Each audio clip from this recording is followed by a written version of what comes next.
How do I figure out what's next in my career? How do I align my work with what matters most to me? And the biggest question of all, can I really design a career that I love? Hey, my name is Jen Smith, and I believe career success doesn't have to come at the expense of living a radiantly happy and healthy lifestyle. As a former HR leader and recruiter turned career coach, I've seen how traditional career paths can leave people burned out or boxed in. And I know there's a better way, one that invites you to let go of outdated rules and outside expectations, one that supports meaningful growth over time.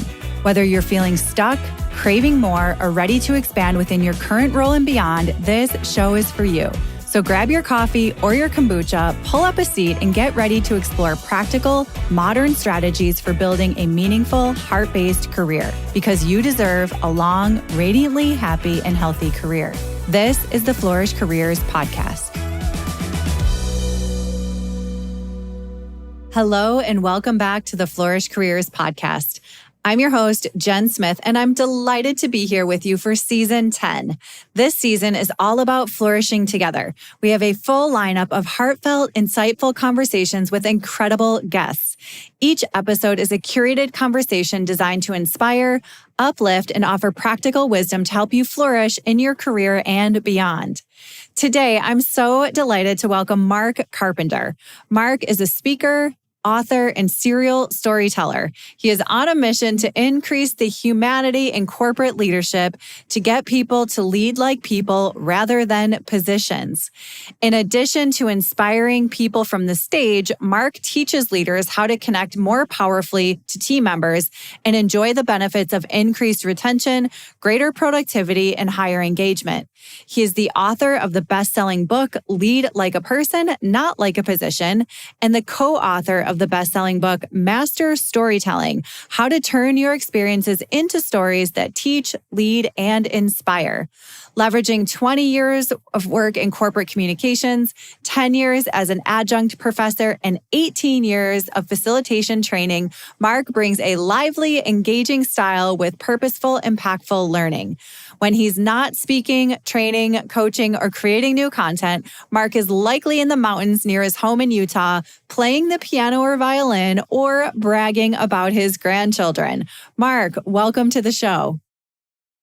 Jen, it is so great to see you. Great to talk with you. Thank you for honoring me by spending some time with me on your show. Oh my goodness. Thank you. I'm so excited to talk all about what I would call heart-based leadership. So let's start out. I'd love to learn a little bit more about what you mean when you say lead like a person, not a position. And I know you're such a good storyteller, so I'm sure there's a story in there as well that you can share. Well, it's really funny because as I was developing this, I made a comment to somebody about we need more leaders who lead like people. And this person looked at me with kind of a blank stare and said, well, but leaders are people. So if they're not leading like people, what are they leading like? And I had to think about it a little bit. But the contrast that I give is when leaders start doing things like saying, just do it because I told you so. Or I'm the boss, you do what I tell you. And I've had leaders say this to me. Or even things like, well, management needs it to be this way. Or just don't worry about it, just do it.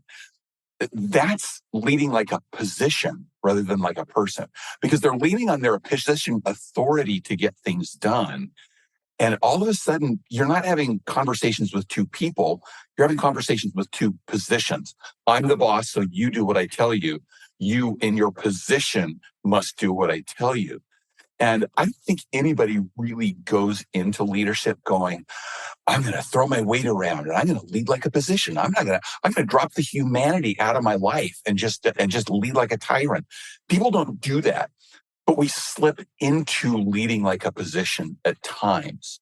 And so it's being more intentional about your leadership and bringing greater humanity, bringing the person back into the leadership position. Yeah, something that you said really jumped out at me when you said having a conversation with two positions versus two people.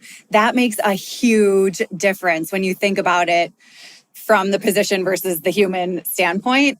Now, the other thing that really jumped out at me when you said management told us we have to do it this way.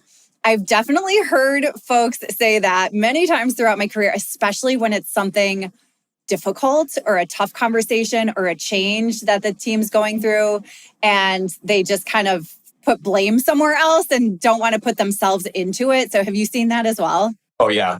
And I call that leading like a position, because you're actually borrowing authority from somebody else's position. Ah, You're interesting. saying, if you're not going to listen to me, you have to listen to these other people just because they're the leaders, they're the bosses. Right. But when we do that, we stop leading like a person because we're not listening. Right. And one of the core desires that everybody has is just to be heard, to be seen as a human being. And if you're not listening to somebody, they don't feel like a person. They feel like an entity. And so that's why I include that in the category of leading like a position, is because you stop doing the real human things in the process. Yeah.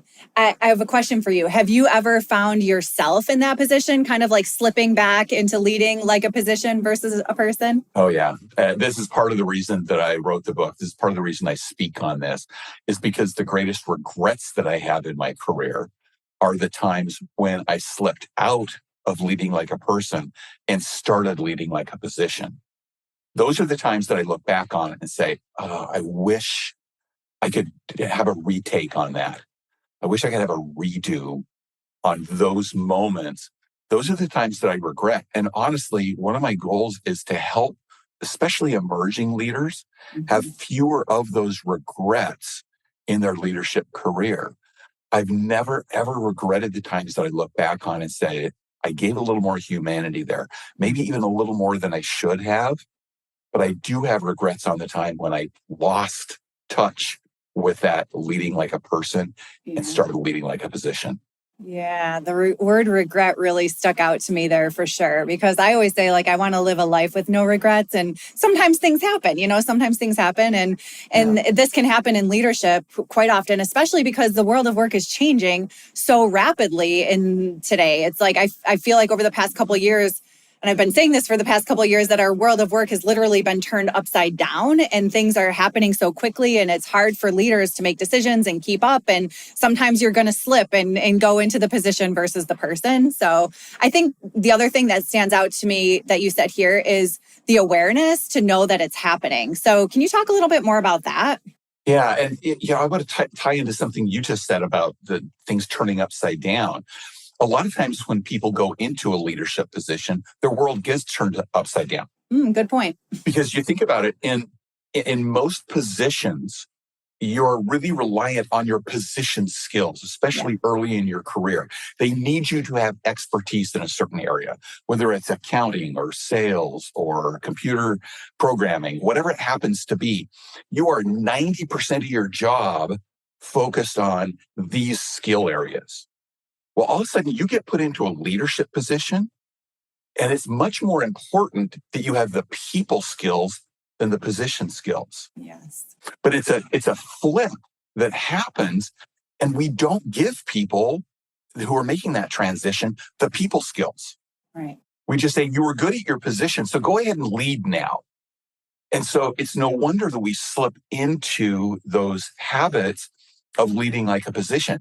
And it's especially true if the leaders you've seen before you lean a lot on their position authority. Yeah. And you get programmed with, oh, that's what leadership looks like. Yeah.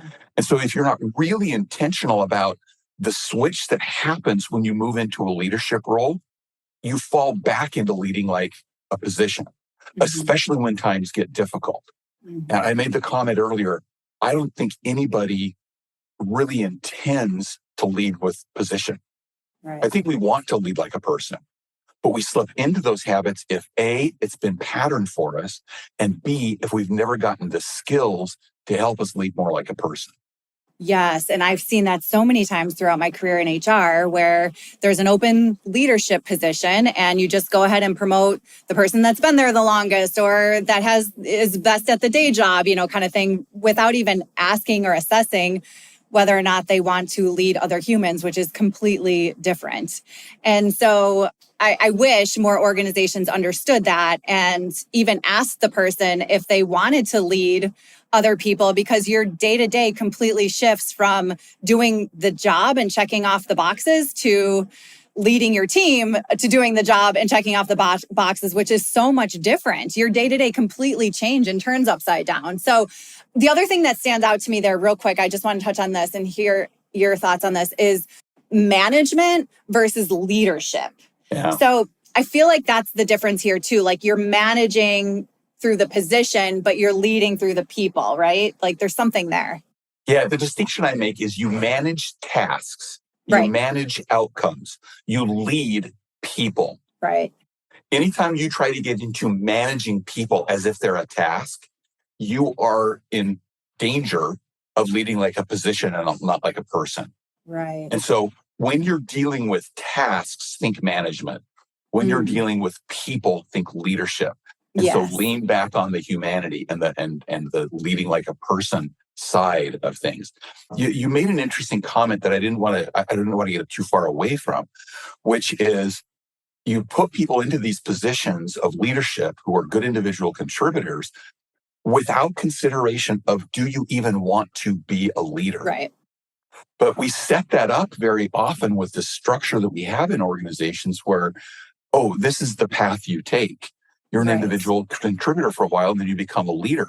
And so particularly with your audience in the Flourish Careers podcast, be intentional about, what do you want in your career? Yeah. Do you want to be a leader? And if you do, start developing some of those skills that you may not get from the organization in terms of the people skills that you need to lead like a person.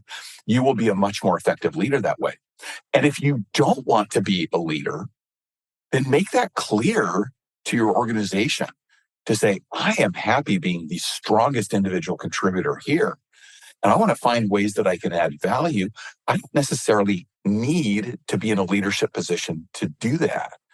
There's an example I cite in a book when I worked for a software company, and they had that situation. You mentioned it. We need a new leader for the team who's been there the longest, who's the best individual contributor. Congratulations, you are now the leader of the team. 6 months into that, I was having a conversation with him, and he said, I hate this job. I said, well, why did you take it? And he said, it was the only way that I could get a salary increase this year, was to move into a leadership position. But I don't want to do this. Well, you just set up that individual, that team, and in a way, the organization to fail. Because you forced somebody into that position who didn't want to, and who knew he didn't have the people skills to lead like a person. And so it's a struggle for everybody if you're not intentional about, do you want to lead?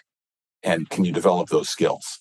I'm so glad you mentioned that. I also have a colleague who thought that the only way to grow in their career was to lead people. And one of her core values, which is something that we talk about a lot on this show, was getting things done. Like she's super loved checking the boxes, wanted to accomplish all the things all day.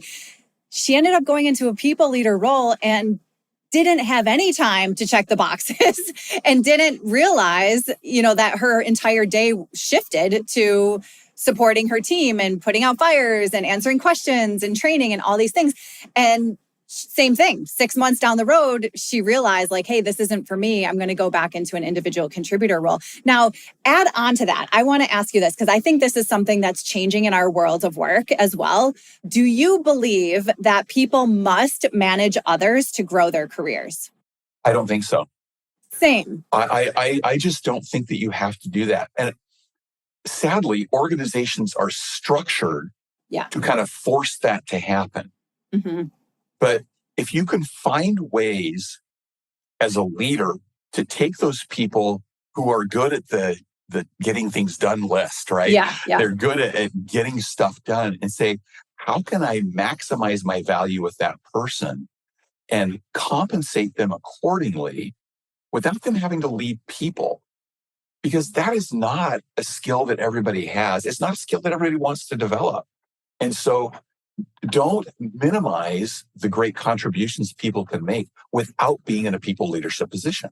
Yes, I totally agree with you. And this is something kind of on a mission to help organizations see this, because, and it's part of it stems from, at least I believe, that our world of work started hundreds of years ago in the first industrial revolution, and then it's changed over time, but some of the language and some of the structures have not changed over time. And this is one of them that needs to change. Like, there are so many ways to grow your career through experiences and different projects and different skill sets to learn versus climbing some invisible ladder that I don't even think is there anymore because the world of work has changed so much, right?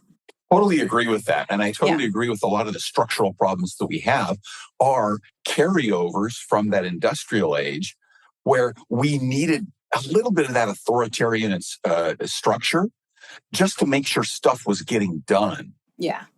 But the world of work has changed. We're out of that industrial age. We're in the information age where it is a people business.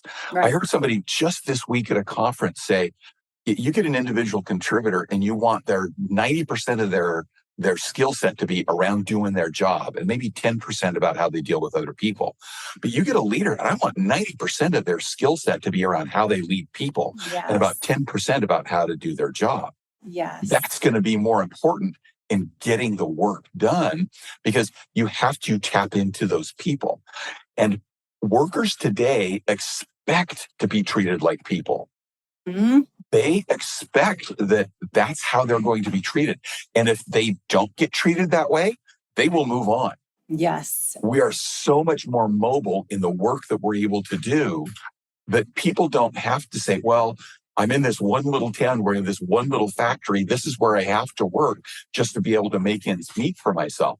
They have options. Mm-hmm. And that's if right. you're not treating people like people, they will take those options and leave. Yes. And I hear this every single day in conversations with job seekers and I always ask the question whether or not they feel like they could take on a different role or stay within their organization. And 93% of them say that they need to leave their organization. There's nowhere to go. Their manager is terrible. They treat them terrible.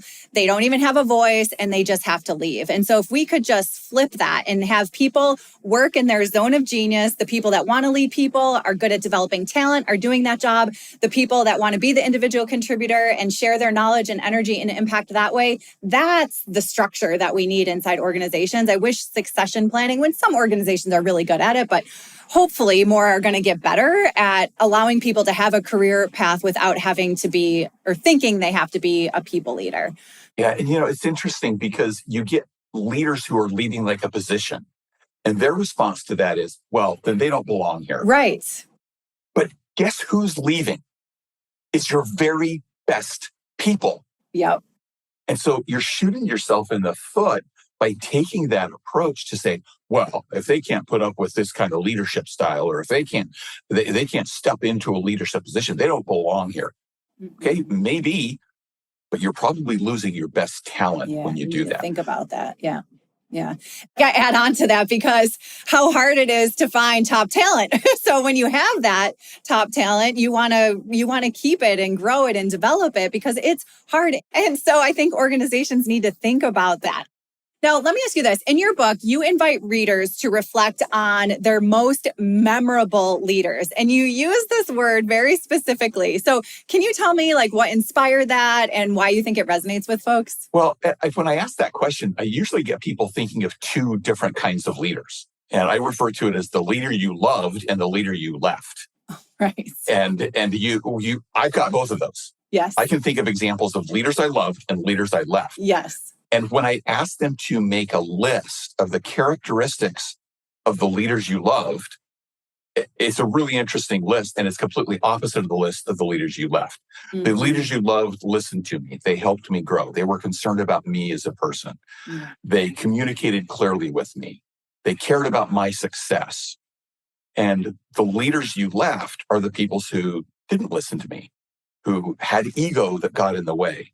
I just heard this statement that egoism is a terrible disease because it makes everybody sick except for the person who has it. and that's the leader you left. They had ego involved. They cared more about them. They took credit for the team's accomplishment instead of giving credit to the team. When you look at those lists, the leader you loved, those are all people-based skills. Mm-hmm. And they had those people-based skills. The leader you left, they didn't have those skills. And you left them because they were leading like a position. And so who do you want to be? Let's be intentional about who you want to be as a leader and who you want to follow. Right. Yeah. And you want to be that, to be memorable in your career. If you're a leader, you want to be the leader that people loved. And so let's say they want to do that. Let's say there's somebody who's listening that wants to be a people leader. Maybe their organization doesn't have the specific training on it. How do you recommend folks kind of shift that mindset? Obviously, they're going to have to shift their day-to-day, but like, what are some mindset shifts that they might have to make if they're going to go from individual contributor to people leader? I'm so glad you asked that question. That was one of the notes that I gave myself that I wanted to talk about with your audience. Because as you're being intentional about developing your career, if you want to be a leader, look at building those people skills, which will make you stand out from other people. Now, you can do a search on the internet and say, what are the most important leadership skills to have? And you'll get laundry lists. You will get all sorts of stuff. I focus on 3 skills that I think if you develop, you will become a stronger people leader right from the get-go. Listening intently, communicating intentionally, and recognizing people individually. You can practice those skills without being a leader. Practice listening. Listening is a skill that you can develop. You know people that are good listeners. Watch what they do. What is it that they do that makes them a great listener, or at least makes you perceive them as a great listener? Can you practice doing that? Be very intentional about taking time to listen. This is one of the tips that I found in my research that I think is great. Anytime you're going into a meeting where you want to listen better, before you start that meeting, take about 15 seconds and take 3 really deep breaths. Grounding. Yeah, it grounds you, but it also oxygenates your brain so that you can listen better. Ooh. And it gets you focused to be able to listen in that meeting. In the middle of the meeting, if it's hard to listen, if things are getting intense, take that pause also to take a few deep breaths, because it'll do the same thing for you there in the middle of the meeting. Part of communicating intentionally, and this is another passion that I have, is leaders who communicate intentionally are really good at telling stories. They're really good at making the connection between the words on the wall and the behaviors in the hall. The words on the wall are those mission and vision and value statement, but what do those look like in real life? Stories will communicate that in a way that's really impactful for people. Now, it is hard to communicate intentionally without listening intently.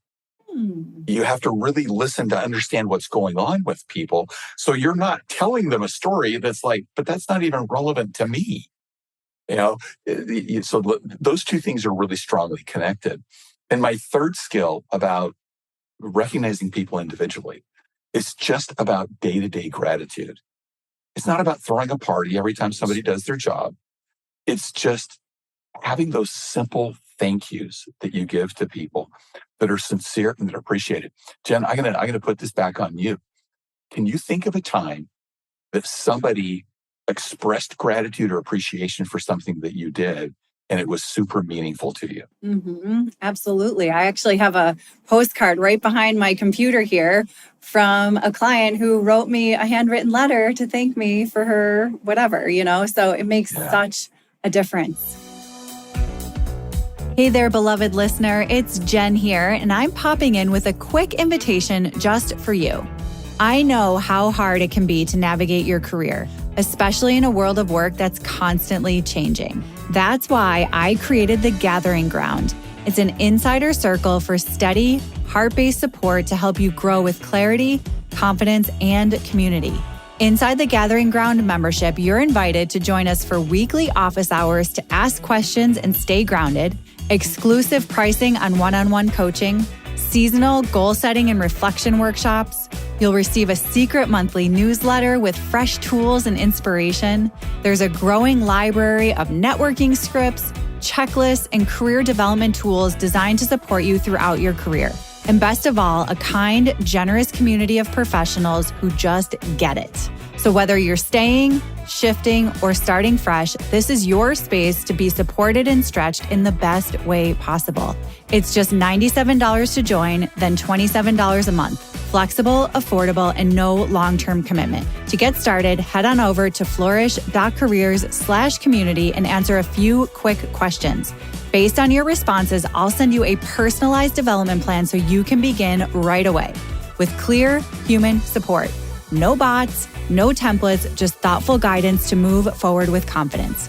Because you deserve a long, radiantly happy, and healthy career. I cannot wait to see you on the inside. Now, back to the episode. And how long did it take for that client to send you that note, do you think? 2 minutes? Yeah. And a stamp? The value of that is so exponentially higher. Right. You will get people's hearts and minds if they know that they are appreciated for what they do. Yeah. I have to just tell you that I love capital letters that recognize and gratitude are on your list of top 3 things that you recommend for folks. It is so critical.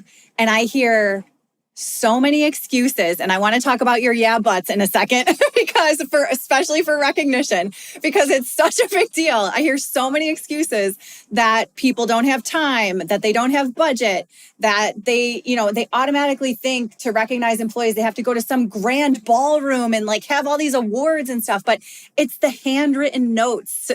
It's the thank yous that make all the difference. So let's talk a little bit more about this one, because I think it's so critical and it's really overlooked. I just have to say one more thing. I was literally just talking to a leader about this, and they automatically went to their rewards and recognition program that they have at work and said, well, we have this program.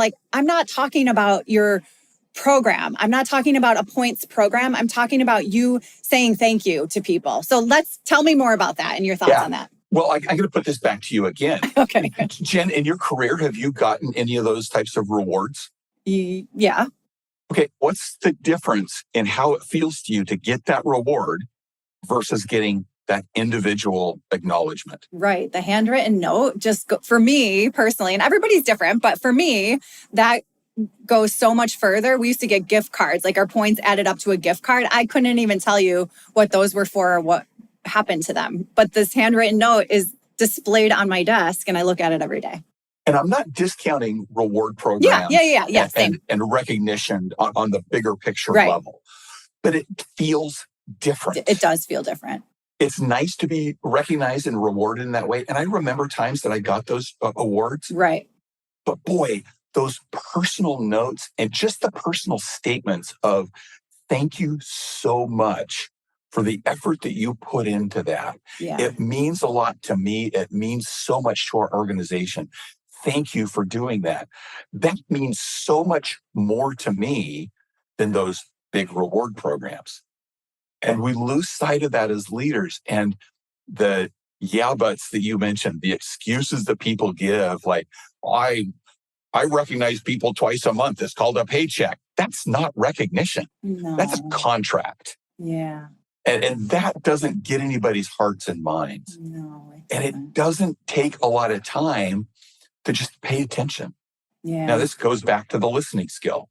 If you're really listening for what people have put into what they've done, you can acknowledge the effort that people put into, the energy, the care they put into something, even if it didn't come out perfectly. Right. And even before it's completed. And people will give you much more if they have that. That there's research that shows that people expect to be just acknowledged for the good work that they do about 4 or 5 times a month. Okay. And what they report that they get is acknowledgement about 4 or 5 times a year. Yeah. Okay. And you think about it, okay, 4 times a month, that's about once a week. How hard would it be to find something every week to just say, hey, thank you.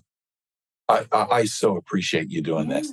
And it's not, I tell this story in the book about these friends that were having breakfast, and The one gets a text on her phone and rolls her eyes. And her friend says, "What's that?" And she goes, "Oh, it's a text from my boss." And she says, "What does it say?" She showed it to her and says, "Thanks for the great work you do. Really appreciate you." I said, "Well, that sounds like a nice thing for your boss to say." And she says, "Oh, yeah, we get this text every day. Everybody in the team gets the exact same text." That's not recognizing somebody individually. No. That is not appreciation. And the boss is probably feeling like, "Oh, I just checked the box."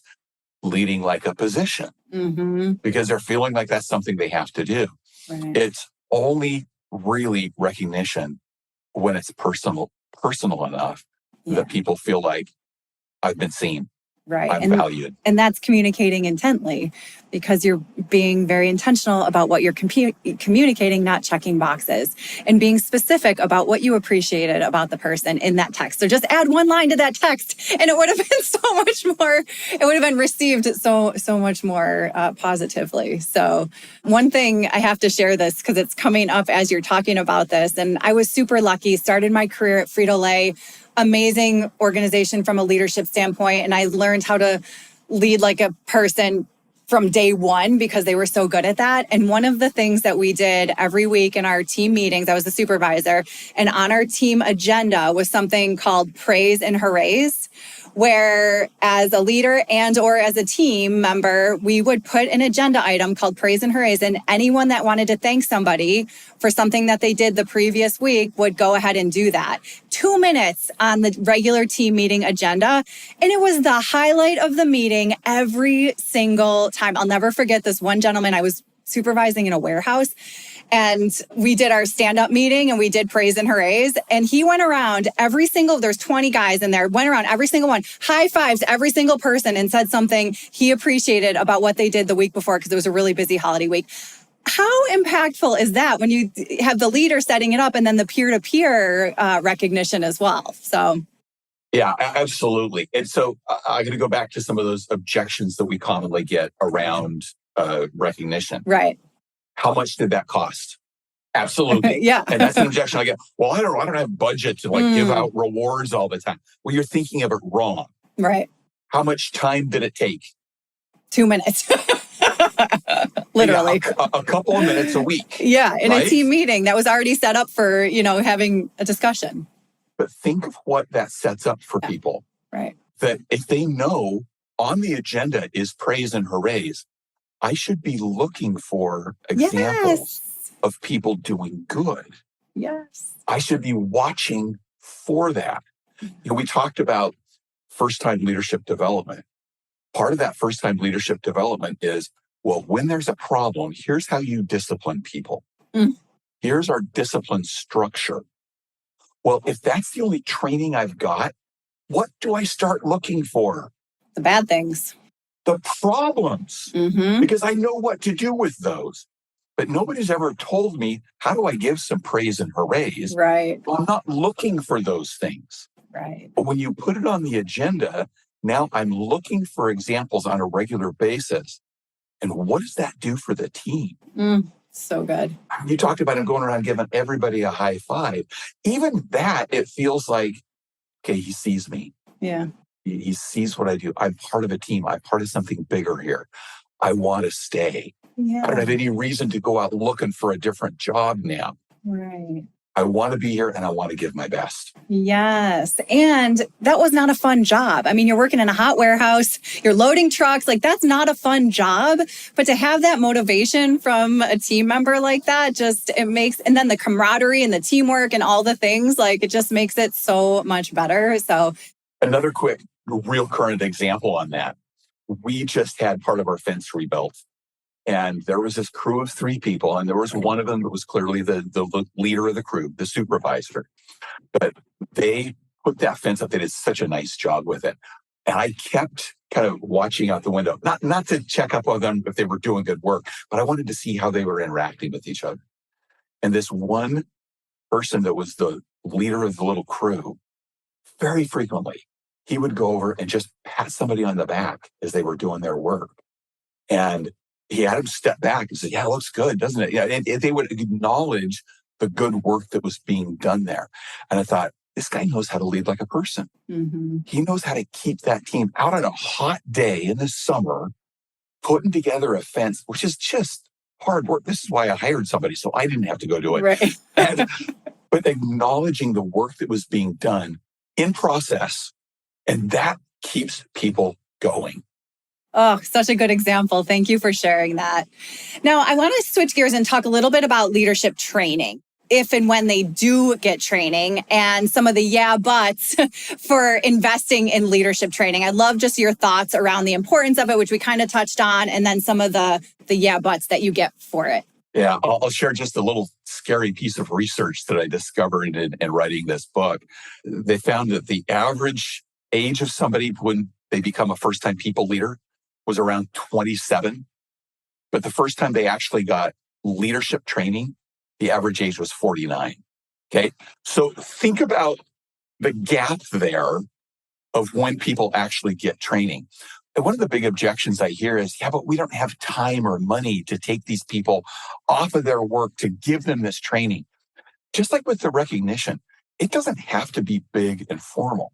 Mm-hmm. What if you can just give them a mentor to check in with them? Right. What if you very intentionally put on your agenda as the next line leader, that when you're talking to that frontline leader, you say, how well are you listening to your team? Give me an example of when you did that.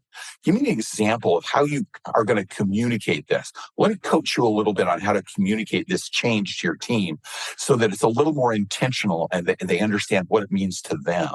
What have you done to recognize your team in the past 2 weeks? Mm-hmm. If you just had somebody to coach you and mentor you on that, it's as good as a formal training. Mm-hmm. But it takes some intentionality on that next level leader. Right. There's another example that I use in the book where a frontline leader was getting just really bad feedback on their 360 reviews. There was complaints going into HR. And their leader went to HR and says, what do I do with this person? And they said, well, how often are they meeting with their team members? And she said, what do you mean? He said, well, they should be at least meeting with each individual member of their team a couple of times a month just to have some one-on-ones with them and really listen to what's going on. Well, this next line leader goes, he doesn't have time to do that. And the HR leader said, what do you mean? He said, well, I need him to get some work done too. And he said, well, how much of his job is focused on getting tasks done and how much of it's leading, according to you? And he said, it's 90% doing the work, 10% leading people. He said, there's the problem. You're not giving this person an opportunity to lead people, and his people are seeing it and they're suffering from it. Mm-hmm. And so even just the mentorship and creating opportunities for people to lead like a person will go a long way without any big formal training. I say that I have formal training on leading like a person. So if you want it, call me. But it doesn't take any big, huge program often.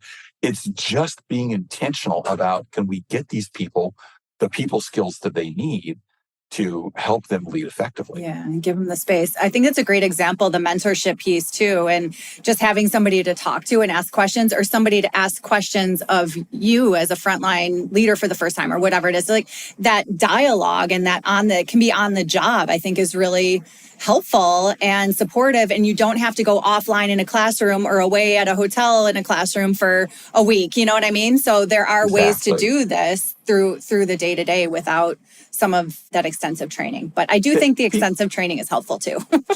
Absolutely. The way I'll turn this around too is if you're in a position where you're a first-time leader and you want to lead more like a person and your leadership is not giving that to you, how can you get that?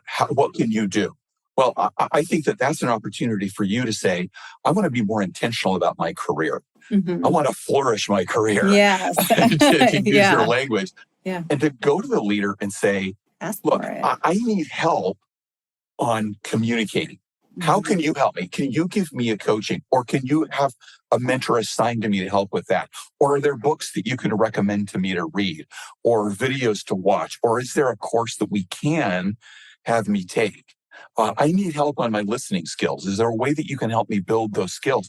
If you go in saying, this is the kind of leader I want to be, and look for ways to develop those skills, you're going to stand out as a leader in your organization, particularly if others are not getting those skills. Right.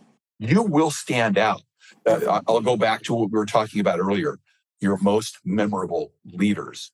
It's the people skills that make a difference on whether you're memorable for the right reasons or the wrong reasons. Yes. And to add to that, I think that in today's world, we have so many opportunities to learn at our fingertips through podcasts, through LinkedIn learnings, through books. There's so many ways to get that information on your own. And so knowing what type of leader you want to be, that memorable leader, and then going and finding those resources can be pretty simple in today's world, I think. And just making a little learning plan for yourself can go a long way as well. So absolutely. And again, we've used this word a lot, Jen. That word is intentionality. Yeah. The more intentional you can be about your development and about your leadership, the better leader you're going to be. Yeah. And that's really, to me, a pausing and taking a moment before you get in the whirlwind of the day to day and just thinking about, hey, what is that memorable leader that I want to be? What are those qualities? And then being intentional in your day to day to make sure that you exhibit that as much as you can, because we know it gets chaotic, but thinking about it and being self-aware is that key piece. Now, we're getting close to time, but Mark, I want to ask you, blue sky thinking, if you could redesign how we prepare people to lead like a person from the ground up, what would you do differently? I would actually get people who are on the front line already and train them on some of those skills, like communicating intentionally and listening intently and recognizing people, and see who gravitates toward it. You're going to have certain people who are going to be better there, and then make that as your decision process on who gets promoted into those leadership positions, because they'll be stronger. And then have the conversations with those that maybe are struggling with those kind of skills and say, do you want to be a leader? Because if you do, let's give you some additional help and coaching on this to build you up to that. Now, and again, let's acknowledge that not everybody wants to do that. Right. And it's okay. Let's be okay with that. Yes. And create a structure where we can get the most out of our individual contributors who don't necessarily want to be in leadership positions. Yes, amen to that. I really think organizations need to think differently about how they're thinking about leadership and promotions and giving opportunities, and even how we think about careers from experiences and projects versus ladders. It's just so critical. We need to do that. And not to mention, now with our world of work changing as rapidly as it is, we can align our careers to the season of life that we're in as well. And so having those conversations with folks, what do you want to do with your career? Do you want to lead people? Maybe this isn't the right season. Do you want to travel role? Those conversations from leaders, I think, are really critical in the development of our folks. It's that philosophy change and having those conversations. Absolutely. And to me, that's part of communicating intentionally. And leading like a person is you're going to have these conversations with people. Again, one of the biggest characteristics that comes up when people make a list of what do you remember about the leader you loved was they cared about my career development. And so as a leader, if you can have those conversations with people, I think sometimes leaders who lean on their position a little too much, they're afraid to have those conversations because they're like, well, I don't want to lose this person. I don't want to lose this person to a different career path. Or maybe they're actually better at my job than I am. That would be a scary conversation. Well, but if you have that conversation with them, that actually makes you a better leader automatically. And so have those conversations with people, push away those fears, and then automatically makes you more leading like a person. What if you were known as the exporter of talent? What if you were known that people come to your team and they get all this amazing development and they want to come to your team, and you have like this magnet because you are so good at developing people, and you're known that they come to your team and they leave better and they get different opportunities and experiences? Like, what a great legacy that would be, right? This is one of those yeah buts that I address too. When people say, yeah, but what if I spend all this money training and developing these people and they leave and I lose that? My response to that is, what if you don't train those people and they stay? I mean, what's costing you more? Unbelievable. That is a really good yeah, but. As we come to a close, I always like to ask everyone for their flourishing favorite. So I'm making a list, kind of a library of recommended professional development resources. Other than your book, which both books we'll definitely put in the show notes. What's a book or a podcast or a resource that has had a significant impact on you and your career that you would recommend? I'm going to hit two if that's okay. Sure, yeah. From the communicate intentionally standpoint, Crucial Conversations. Oh, yeah, good one. Yeah, Tools for Talking When Stakes Are High is the subtitle on that. On the gratitude side, Leading with Gratitude by Chester Elton and Adrian Gostick, an absolute necessity. Yes. Well, it's no surprise to me that you have a treasure trove of resources on these fabulous topics. So it's very clear that you are an expert in this space and you've lived it, you teach it, you are just such a delight to talk with about all of it. So thank you so much for joining me and sharing all of this wisdom about leadership. Well, and thank you, Jen, for continuing to put your goodness out into the world there and helping people to just be really intentional about flourishing in their careers. I wish I'd had somebody like you guiding me along earlier in my career. Oh, thanks, Mark. Real quick, where can people find you online? Yeah, the best place to find me is probably LinkedIn. LinkedIn. Okay, perfect. But also leadlikeaperson.com. Okay. Honestly, I was a little stunned that I was able to get that URL when I started this book. But leadlikeaperson.com, you can find me there as well. Perfect. Well, thank you again for joining us. And listeners, as always, the notes from today's episode will be on the blog at flourish.careers/blog. Thank you so much for tuning in. We'll talk to you next time.